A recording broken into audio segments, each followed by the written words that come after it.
What's up, guys? AJ back here with another review, and now I'm going to give you my quick thoughts on the RoboCop remake. This thing was released in 2014. It stars Joel Kinnaman, Gary Oldman, Michael Keaton, Samuel L. Jackson, and a slew of other supporting cast members. Bare bones facts. This is a okay movie. It's decent.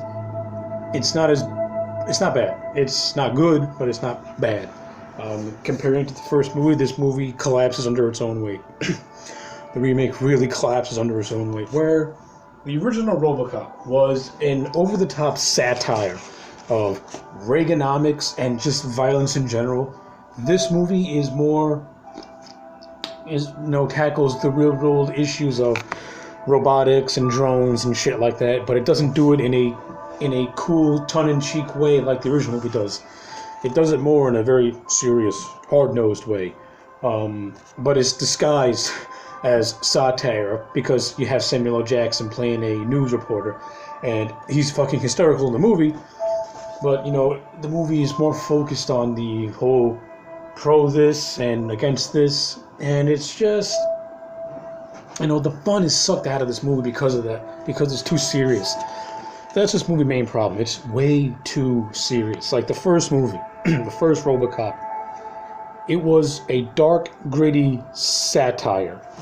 All right, it was over the top for a reason, because it was satirizing that sort of filmmaking. This movie is it's PG-13, so it's more stripped down, and it clearly shows that it's really stripped down. The satirical violence of the first movie is nowhere to be found in this one.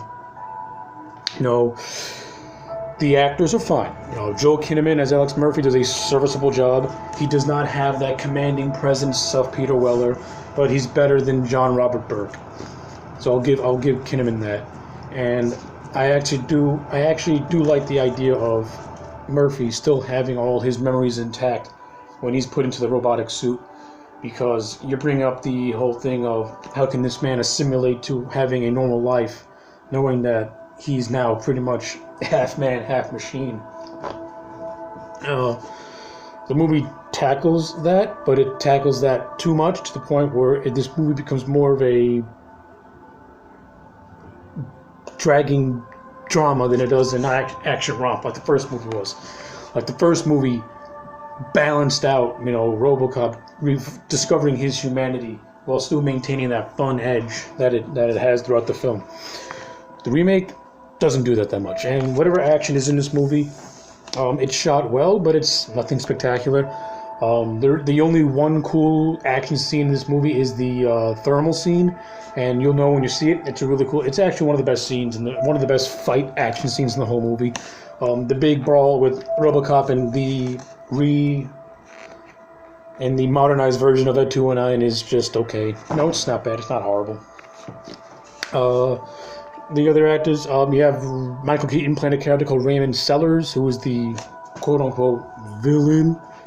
But he doesn't really act all that villainous. He just acts like a regular corporate guy trying to make a profit. And then at the end of the movie, he just flips a switch for some reason. And Keaton's performance is fine. He does a good job, but the movie lacks a real villain. And then you have another villain called Anton Valen, who is responsible for Murphy's accident, which causes him to pretty much be rebuilt as RoboCop, and he sucks. That guy has no personality, no nothing, and he dies he dies on a whimper. There is no grand finale between the guy who was pretty much responsible for nearly killing Murphy. He just dies during that whole thermal scene, and it's ridiculously stupid. We go from Clarence Boddicker and his gang to Dick Jones to this guy. What happened to the RoboCop? It's like every single movie the RoboCop villains go down.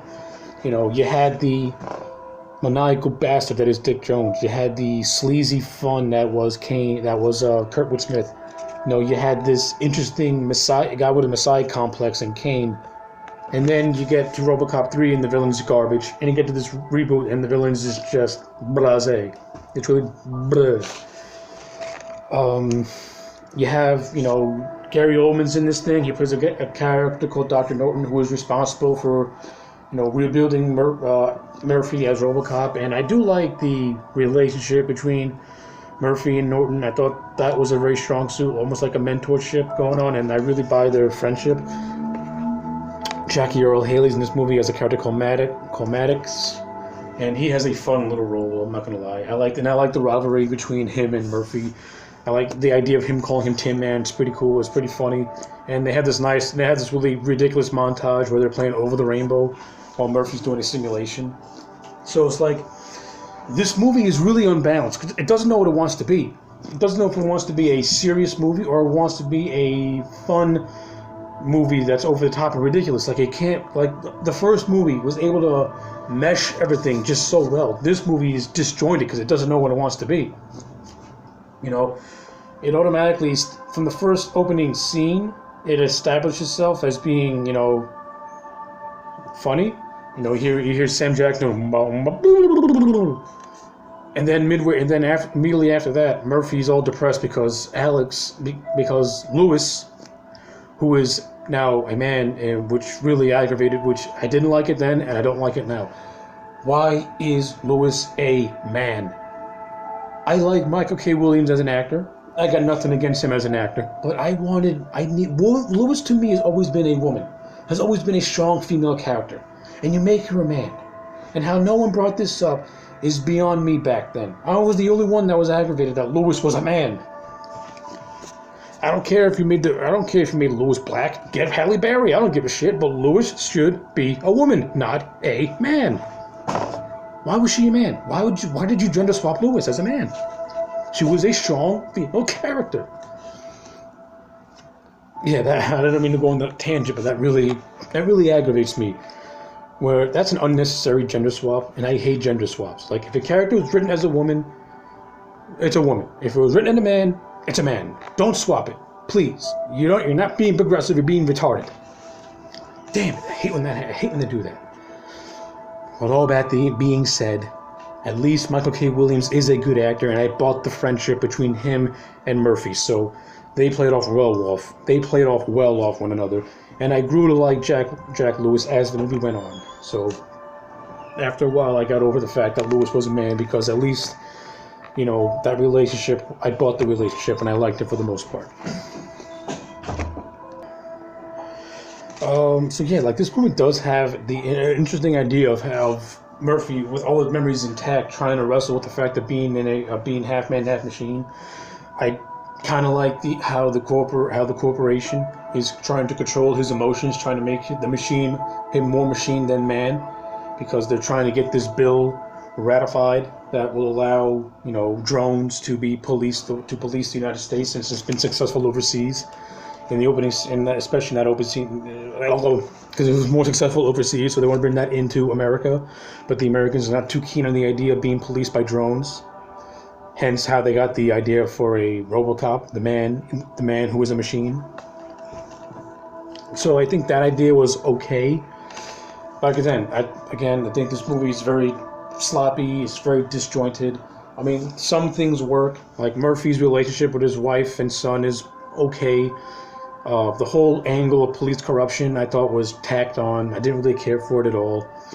And the fact that they tied that into the villain, the Anton Vallon villain, trying to give a useless character credibility, it just, when you watch it, it just seems so forced.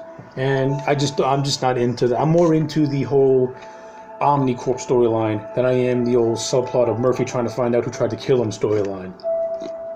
Of course, it all ties back to Omnicorp anyway, but it's just so unappealing and just so, you know, I really don't care. And that's what this movie does. You just don't care. It's not, I'd like it, you know, it's better than the third movie, but it's not really saying much, because the third movie was garbage. But at least the third movie had some things that I did enjoy for the most part. This movie, again, its production value looks fine. Like, the directing is okay. The directing is solid.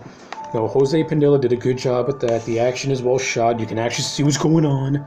The actors are credible, so at least they're trying to work with the material that was given.